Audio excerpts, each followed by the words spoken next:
Friends, आज मैं आपके लिए लाई हूँ बहुत ही टेस्टी टेस्टी इडली। साथ में मैंने बनाई है सांभर और नारियल की चटनी। हमेशा आप चावल की इडली बनाते हो, लेकिन आज मैंने बनाई है बहुत ही टेस्टी सूजी की इतनी सॉफ्ट इडली। इससे पहले आपने इतनी सॉफ्ट इडली कभी नहीं बनाई होगी। नारियल की चटनी बिना नारियल के बनाइए, नारियल की चटनी और सांभर भी जिसमें आपको बहुत सारी वेजिटेबल नहीं, सिर्फ प्याज टमाटर से। तो चलिए बनाना शुरू करते हैं। तो दोस्तों, सबसे पहले मैंने यहाँ पे एक बड़ा बाउल ले लिया है। अब हम इडली के लिए सूजी को दही में भिगोएंगे। तो मैंने यहाँ पे जो पतली वाली सूजी मार्केट में आती है, जिसे रवा भी बोलते हैं, वो मैंने यहाँ पे लिया है 2 बड़ा बाउल। तो अगर आप सूजी वाली इडली बना रहे हैं तो आप जो रवा वाली सूजी आती है उससे बनाइए। देखिए आपकी इडली कितनी ज़्यादा सॉफ्ट बनेगी। अब मैं इडली के बैटर को दही से तैयार करूँगी। दोस्तों, मैं बिल्कुल भी पानी का यूज़ नहीं करती जब भी इडली बनाती हूँ रवा वाली। तो आप दही में ही बैटर बनाइए, ये मैं आपसे बोलूँगी, आपकी इडली बहुत टेस्टी बनेगी। तो इस तरह से हम थोड़ा थोड़ा दही डाल के बैटर बना के तैयार करेंगे। दही सबके घर में जमता है। अगर आप बहुत कम मात्रा में इडली बनाएं तो आप एक बाउल रवा का भी इडली बना के तैयार कर सकते हैं। मैंने यहाँ पे 2 बाउल ली थी रवा, जिससे हमारी लगभग 32 इडली बन जाएगी। अब इसे हम इस तरह से अच्छे से फेंट लेंगे। तो ये देखिए दोस्तों, मैंने बैटर तैयार कर दिया है। अब इसे हम 10 मिनट के लिए रेस्ट पे रखेंगे, जब तक हमारी जो सूजी है वो फूल के तैयार हो जाएगी। तब तक हम चलिए सांभर की तैयारी करते हैं। इसे मैं ढक दूंगी। सांभर बनाने के लिए गैस पे कोई भी बड़ा कुकर चढ़ा लीजिए। उसमें मैं डालूंगी लगभग 1 से 2 बड़े चम्मच के करीब रिफाइंड ऑयल। जब भी सांभर बनाए तो इस तरीके से बनाए, आपकी सांभर बहुत टेस्टी बनेगी। और सांभर हमेशा आप बनाते हो तो देखते हो कि गाढ़ी हो जाती है, लेकिन ये सीक्रेट टिप आज मैं आपको बता रही हूँ। इस तरह से रिफाइंड तेल में अगर आप ये अरहर दाल, जो कि मैंने 1 बड़ा कटोरी लिया है, उसे मैं तेल में 1 मिनट तक सेक लूँगी। तो दोस्तों, ये एक तरह का सीक्रेट टिप है। अगर आप सांभर को इस तरह से रिफाइंड ऑयल में लगभग 1 से 2 मिनट तक भून कर बनाते हैं तो आपकी जो सांभर का टेक्सचर है वो इतना अच्छा होगा कि अगर आप सांभर तैयार होने के बाद किसी गर्म बर्तन में भर के रखते हो तो 1-2 घंटे तक भी आपकी सांभर गाढ़ी नहीं होती। 1-2 मिनट सेकने के बाद मैंने यहाँ पे 2 गिलास पानी डाल दिया है। इसे 10 मिनट के लिए भीगने देंगे, तब तक हम नारियल की चटनी बनाते हैं। और यहाँ पे मैंने 1 कटोरी इमली को 1 गिलास गर्म पानी में भिगो दिया है, जो हम सांभर में यूज़ करेंगे। तो चटनी बनाने के लिए दोस्तों मैंने गैस पे एक पैन रख लिया है। अब आप बोलोगे बिना नारियल की चटनी कैसे, तो आप वीडियो देखते जाइए, आपको पता चलेगा। बड़े पैन में कोई भी 1 बड़ा चम्मच रिफाइंड ऑयल हम यहाँ पे डाल देंगे। आप कोई भी कुकिंग ऑयल खाते हैं वो इसमें डाल सकते हैं। चटनी बनाना बहुत आसान है और ये वाली चटनी इतनी ज़्यादा टेस्टी बनेगी कि आप इसे बनाओगे तो बोलोगे वाह। तो देखिए, तेल थोड़ा सा गर्म होने देते हैं। तेल गर्म होने के बाद में यहाँ पे मैं डाल दूँगी 1 चम्मच जीरा, 5 से 6 कलियाँ लहसुन की लिए, 1 टुकड़ा अदरक का लिया है, जिसे थोड़ा सा काट के मैंने यहाँ पे डाल दिया है। अब हम डालेंगे 2 हरी मिर्ची। अगर आप ज़्यादा स्पाइसी खाते हैं तो 3 से 4 डाल सकते हैं, लेकिन नारियल की चटनी बहुत ज़्यादा स्पाइसी अच्छी नहीं लगती, इसीलिए हरी मिर्ची मैंने यहाँ पे सिर्फ 2 डाली। अब मैं यहाँ पे डालूँगी 4 चम्मच चना दाल। चना दाल से आपकी जो चटनी है वो बहुत टेस्टी बनेगी। तो मैंने यहाँ पे 4 चम्मच चना दाल को डाल दिया है। इसी के साथ अब हम डालेंगे 2 चम्मच कच्ची मूंगफली। हाँ जी दोस्तों, इस तरह से मार्केट में आती है। तो मैंने 2 छोटी चम्मच कच्ची मूंगफली को यहाँ पे डाल लिया है। अब इन सभी चीज़ों को हम अच्छे से 1 मिनट तक भून लेंगे। इसी के साथ कुछ मीठी नीम की पत्तियाँ मैं यहाँ पे डाल देती हूँ। मेरे पास एकदम फ्रेश मीठी नीम की पत्ती नहीं थी, स्टोरेज थी, तो मैंने वही यूज़ की। आपके पास अगर फ्रेश हो तो आप वो वाली डालिए। अब इसे हमने 1-2 मिनट तक अच्छे से सेक लिया। दाल सिक गई है, मूंगफली भी सिक गई। अब इसमें मैं डालूंगी नारियल का बुरादा। तो जी हाँ दोस्तों, ये है बिना नारियल की चटनी। नारियल को मार्केट से लाओ, तोड़ो, इतना झंझट होता है कि हम नारियल की चटनी ज़्यादातर सांभर इडली के साथ बनाते ही नहीं है। अगर नारियल का बुरादा ला के मार्केट से रख लो, फटाफट से ये वाली चटनी आप बना सकते हैं। तो मैंने यहाँ पे 3 बड़े चम्मच नारियल का बुरादा ले लिया है। और नारियल का बुरादा डालने के बाद आपको बहुत ज़्यादा सेकना नहीं है, बस इस तरह से चला दीजिए आधी मिनट तक। उसके बाद में आप गैस का फ्लेम बंद कर लीजिए। तो देखिए कितनी आसान है यानी नारियल की चटनी। अब इसमें मैं लगभग आधा गिलास पानी डाल के छोड़ दूंगी जब तक थोड़ा सा ये वाला ठंडा हो जाएगा नारियल वगैरह सब। फिर हम इसे मिक्सी में पीसेंगे। तब तक हम इडली के बैटर को संभाल लेते हैं। 10 मिनट हो गए दोस्तों, इडली भी यहाँ पे फूल के तैयार है। तो ये देखिए मैं एक एक करके आपको अच्छे से पूरा प्रोसेस समझा के इडली बनाना बता रही हूँ। तो आप ये इडली के साथ सांभर चटनी सब बनाइए। अब इसमें मैं डालूंगी स्वाद अनुसार नमक। लगभग 2 छोटी चम्मच के करीब मैंने यहाँ पे नमक डाल लिया। पहले मैं नमक और मीठा सोडा डालती हूँ। देखिए यहाँ पे मैंने मीठा सोडा लिया है। मैं हमेशा इडली जब भी बनाती हूँ सूजी वाली तो मीठा सोडा ही डालती हूँ, इनो नहीं डालती। अब इतनी बैटर में मैं डालूंगी आधी छोटी चम्मच मीठा सोडा। मीठा सोडा डालने के बाद एक बार हम बैटर को अच्छे से फेंट लेंगे। अब इस स्टेज पे अगर हमें बैटर गाढ़ा लगेगा तो हम ऐड करेंगे लगभग 1 चम्मच के करीब दही। अगर आपके पास यहाँ पे दही नहीं है तो आप इसकी जगह पानी भी ऐड कर सकते हैं, लेकिन जैसा कि मैंने कहा मैं पूरी इडली दही में ही बनाती हूँ। अब पूरे बैटर को मैं अच्छे से मिक्स कर लूँ। तो देखिए हमें इडली बनाने के लिए ऐसा ही बैटर चाहिए, ना ज़्यादा गाढ़ा और ना ही ज़्यादा पतला। अब मैंने यहाँ पे इडली के मोड़ ले लिए हैं। इडली कंटेनर में पानी गर्म होने के लिए गैस पे रख दिया है। सभी मोल्ड को हम बहुत अच्छे से रिफाइंड तेल से ग्रीस कर लेंगे, जिससे हमारी इडली चिपके ना और आसानी से निकल जाए। तो सभी मोल्ड में मैं इस तरह से रिफाइंड ऑयल लगा दूंगी।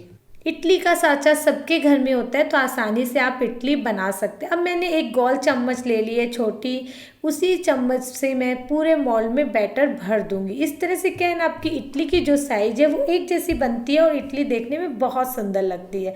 तो सारे मोल्ड में मैं बैटर को भर के तैयार कर लूँगी। इसी तरह से हम सभी मोल्ड को तैयार कर लेंगे। दोस्तों देखिए कंटेनर में मैंने यहाँ पे पानी डाल दिया था गर्म होने के लिए। आप जब भी इडली बनाएं तो जो इडली का साँचा उसमें बहुत ज़्यादा पानी ना भरे, उससे आपकी इडली एकदम से अच्छी नहीं बनेगी। तो जितना पानी डालें कि इडली का साँचा अच्छे से रखा जाए, एकदम से उसमें टच ना करे पानी, नहीं तो आपकी इडलियाँ ख़राब हो जाएगी। मैंने 2 गिलास के करीब पानी डाला था। सारे साँचों को हम इसमें इडली स्टैंड में रख देते हैं और ऊपर से हम लगा देंगे ढक्कन। जब भी इडली को आप स्टीम करें तो गैस का फ्लेम हमेशा तेज़ी रखें। कोई भारी बर्तन हो तो उसको आप इस तरह से ढक्कन के ऊपर रख सकते हैं जिससे भाप ना आए। अब इडली बन रही है तो चलिए हम सांभर भी चढ़ा देते हैं। 10 मिनट तक भीग गई थी सांभर, अच्छे से मैंने इसे धो लिया है। अब इसे मैं डालूंगी 2 गिलास पानी। तो अब मैं सांभर बनाने के लिए रख रही हूँ। 10 मिनट तक भीगी दाल अच्छे से फूल गई है। अब 4 सीटी में हमारी सांभर बनके तैयार हो जाएगी। तब तक इडली भी बन जाएगी 10 मिनट में। और दूसरे गैस में मैं सांभर भी चढ़ा रही हूँ। सांभर के अंदर मैं थोड़ी सी सब्जियाँ डालती हूँ, जिसमें मैंने ली है आधी लौकी मोटे टुकड़ों में काट ली और एक मैंने आलू लिया है। इससे सांभर का टेस्ट बहुत अच्छा आएगा। और ये भी मैं इसी में साथ में डाल के सीटी लगाऊंगी। बहुत से लोग फ्राई करते समय डालते हैं, लेकिन मैं इसी स्टेज पे डालती हूँ। अब हम इसमें डालेंगे 1 चम्मच नमक और आधी छोटी चम्मच हल्दी पाउडर डालकर हम सांभर को गैस पे चढ़ा देंगे। ढक्कन को हम यहाँ पे बंद कर देंगे। दोस्तों मैंने गैस पे सांभर को चढ़ा दिया है। गैस का फ्लेम मैं तेज़ ही रखूँगी। 4-5 सीटी में हमारी सांभर बनके तैयार हो जाएगी। तब तक हम चटनी पीस लेते हैं। तो देखिए जो चटनी को हमने भिगोया था वो भी पानी सोख लिया है। अब हम एक मिक्सी के जार में नारियल की चटनी को पीस लेते हैं।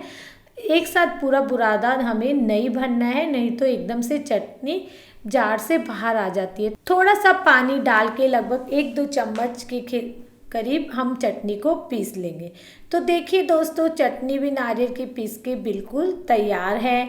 इसी तरह से हम सारी चटनी को पीस के तैयार कर लेंगे और एक बाउल में निकाल देंगे। मैं यहाँ पे चटनी को बाउल में निकाल देती हूँ।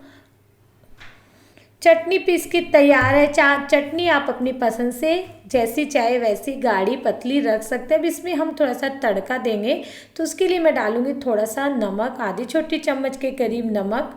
अब मैंने यहाँ पे 1 चम्मच रिफाइंड ऑयल को गरम किया तड़का पैन में, उसमें हम डाल देंगे राई 1 चम्मच या सरसों आपके पास जो भी हो काली वाली, और थोड़ी सी मीठी नीम की पत्ती।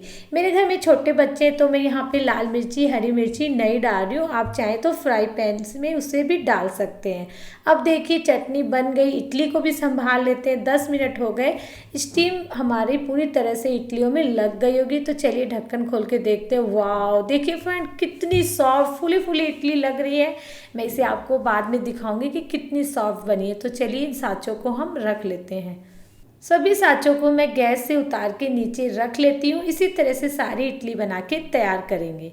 थोड़ा सा इडली साँचा ठंडा होने के बाद ही आप इडली को जो है इडली साँचे से निकालिए। अगर आपको गर्मा गर्म निकालना है, कोई गैस जल्दी आए, तो आप चक्कू की सहायता से निकालिए, या फिर आप इस तरह से जैसे मैंने हाथ से उतारा, देखिए कितनी जल्दी निकल गई।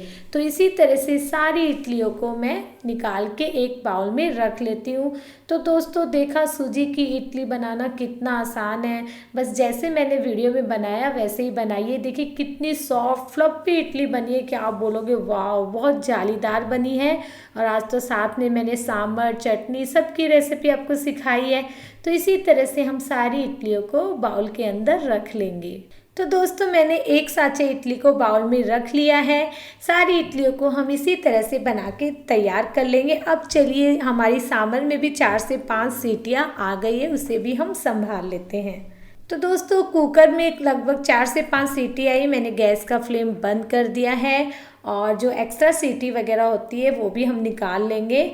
और कुकर खोल के देखेंगे तो हमारी दाल एकदम पक के तैयार हो जाएगी, क्योंकि हमने दाल को पहले सेका था, 10 मिनट तक भिगोया भी था।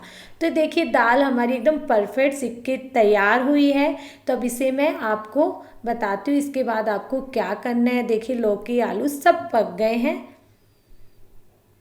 अब हमेशा सांभर में मैं इमली का ही यूज़ करती हूँ। बहुत से लोग नींबू भी डालते हैं, लेकिन इमली डाल के सांभर बनाएंगे तो बिल्कुल रेस्टोरेंट स्टाइल टेस्ट आएगा। तो आप जब भी सांभर बनाएं तो इस तरह से इमली का ही उसमें रस डालें। तो मैंने यहाँ पे जितनी इमली भिगोई थी 1 छोटी कटोरी के करीब, वो सारी मैश करके डाल दी। पैन में तड़का लगाते हैं सांभर के लिए। तो गैस पे एक कढ़ाई रख ली, उसमें हम डालेंगे लगभग 2 बड़े चम्मच के करीब रिफाइंड ऑयल। रिफाइंड ऑयल गर्म होने के बाद हम सांभर बना के तैयार करते हैं। तो दोस्तों रिफाइंड ऑयल गर्म हो गया। अब मैं डालूंगी 1 चम्मच जीरा, 1 चम्मच राई, मेरे पास राई है, आप चाहें तो इसमें सरसों भी डाल सकते हैं। 4 से 5 हरी मिर्ची, जिसे मैंने इस तरह से लंबा लंबा काट लिया है। उसके बाद हम डालेंगे मीठी नीम की पत्तियाँ, इसे थोड़ा सा हम चला देंगे।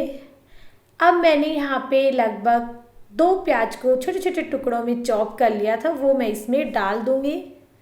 जैसे कि दोस्तों मैंने कहा मैं सिर्फ प्याज और टमाटर से ही सांभर को छोंकती हूँ। आप एक बार इस तरह से सांभर बनाइए, बहुत टेस्टी बनेगी। 2 टमाटर उसे भी मैंने बारीक चॉप कर लिया था। अब इसे भी मैं इसमें डाल दूँगी, और एक बार चम्मच की सहायता से सभी चीज़ों को हम अच्छे से चला लेंगे। अब हम इसमें कुछ मसाले ऐड करेंगे सांभर के टेस्ट को दोगुना करने के लिए। तो मैं यहाँ पे डाल दूँगी 1 छोटी चम्मच नमक। नमक हमने दाल उबालते समय भी डाला था, तो नमक आप देख के डालें। आधी छोटी चम्मच हल्दी पाउडर, आधी छोटी चम्मच लाल मिर्च पाउडर। मिर्च आप अपने टेस्ट के अकॉर्डिंग कम बेसी कर सकते हैं। अब मैं यहाँ पे डालूंगी आधी छोटी चम्मच जीरा पाउडर। जीरा को मैंने भूनकर मिक्सी में पीस के रख लिया था। जीरा पाउडर हर घर में आसानी से मिल जाता है। अब इसे हम अच्छे से चला के ढक के 2-3 मिनट तक पकाएंगे। 2-3 मिनट बाद में क्या होता है दोस्तों, जो हमारे प्याज टमाटर है वो एकदम से सॉफ्ट हो जाते हैं। उसके बाद में ही हम इसमें सांभर मसाला ऐड करते हैं। सांभर की जान सांभर मसाला सांभर में डालना बहुत ज़रूरी है। मैंने यहाँ पे एवरेस्ट का सांभर मसाला यूज किया है, लगभग 2 चम्मच के करीब, और इसे डालने के बाद हम अच्छे से चम्मच से मिला देंगे। तो जब भी सांभर बनाए तो सांभर मसाला ज़रूर डालें। अब हमने जो कुकर में दाल उबाली थी, दाल हम यहाँ पे डाल देंगे। तो सांभर आप अपनी पसंद से जितनी गाढ़ी पतली खाना पसंद कर सकते हैं दोस्तों, उस हिसाब से यहाँ पे पानी ऐड कर सकते हैं। मैं यहाँ पे इस तरह से एक बार दाल को चला दूंगी तो गाढ़ी है। अब इसमें हम पानी ऐड करेंगे, तो लगभग 1 गिलास के करीब मैं पानी यहाँ पे ऐड करूँगी, क्योंकि बहुत ज़्यादा पतली सांभर मुझे पसंद नहीं। तो इसी तरह की सांभर अच्छी लगती है अगर आप गेस्ट वगैरह को सर्व करते हैं। और इस तरह से एक दाल घोटने वाली जो मथनी आती है, उससे आप इस तरह से एक बार दाल को अच्छे से चला लें। उससे क्या होगा, सारी वेजिटेबल का टेस्ट सांभर में बहुत अच्छा आएगा। तो ये वाला प्रोसेस ज़रूर करें। अब हम दाल में एक उबाल आने देते हैं। सांभर में एकदम से उबाल आ गया है, गर्मा गर्म सांभर बनके तैयार है। इसके ऊपर से हम डाल देंगे बारीक चॉप की हुई धनिया पत्ती। तो चलिए अब हम सभी चीज़ों को सर्व कर लेते हैं। तो दोस्तों आज हमने बनाई गर्मा गर्म सांभर, नारियल की चटनी और सूजी की सॉफ्ट इडली। इस विंटर सीजन आप ये वाली रेसिपी बनाएं, खाएं और मुझे कमेंट करके ज़रूर बताएं कि आपको मेरी ये वाली रेसिपी कैसी लगी। आ रहा होगा आपके मुंह में भी पानी, तो फटाफट से बना लीजिए। देर किस चीज़ की, आप लंच में, डिनर में, ब्रेकफास्ट में जब चाहे ये वाली रेसिपी बना सकते हैं और खा सकते हैं। रेसिपी को अपने फ्रेंड्स के साथ ज़रूर शेयर करें। सॉफ्ट सूजी की इडली बनके तैयार है। नेक्स्ट रेसिपी आने तक बाय बाय, मिलते हैं दोस्तों।